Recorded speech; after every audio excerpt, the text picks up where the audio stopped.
Olivia had unpacked 2 boxes in the kitchen, and the cabinets were still rattlingly empty when Seltzer gave his "Come praise me" cry from the back door.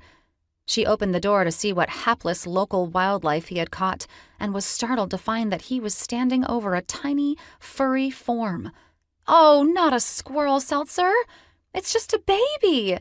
She crouched to take away his prize, and Seltzer marched past her with his tail high to approve the placement of his water and food in the new house. The squirrel was alive and seemed unharmed, but was quivering in fear and curled in a tight, tiny ball with its fluffy red tail around it. "Poor thing," Olivia said, scooping the little creature into her hands before she could think to find a pair of gardening gloves in the box marked "Outside Stuff and Electronics." Hopefully, it wouldn't bite her. She knew that wild things were rarely grateful for human intervention.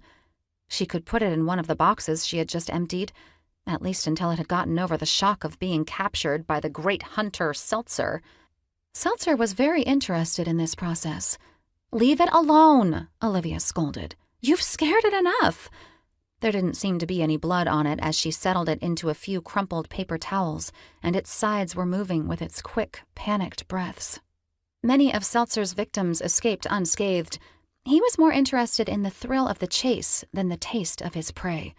It helped that Olivia bought him the most expensive cat food. He wasn't interested in anything less.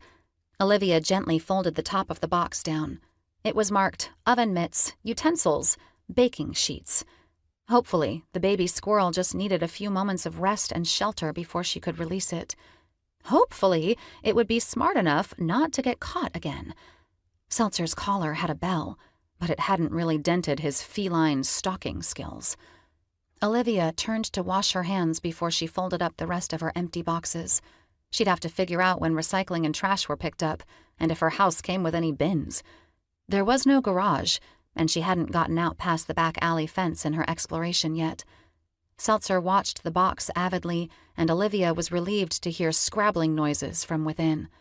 She would be able to release it back out in the alley, and there would be one less small, helpless animal on her conscience. But as she bent to open the box for a peek inside, poised to stop the escape of a tiny squirrel, the flaps sprang back, and a small, red-headed girl pushed her way out and tipped herself over onto the floor. "Uh-oh," she said, upside down.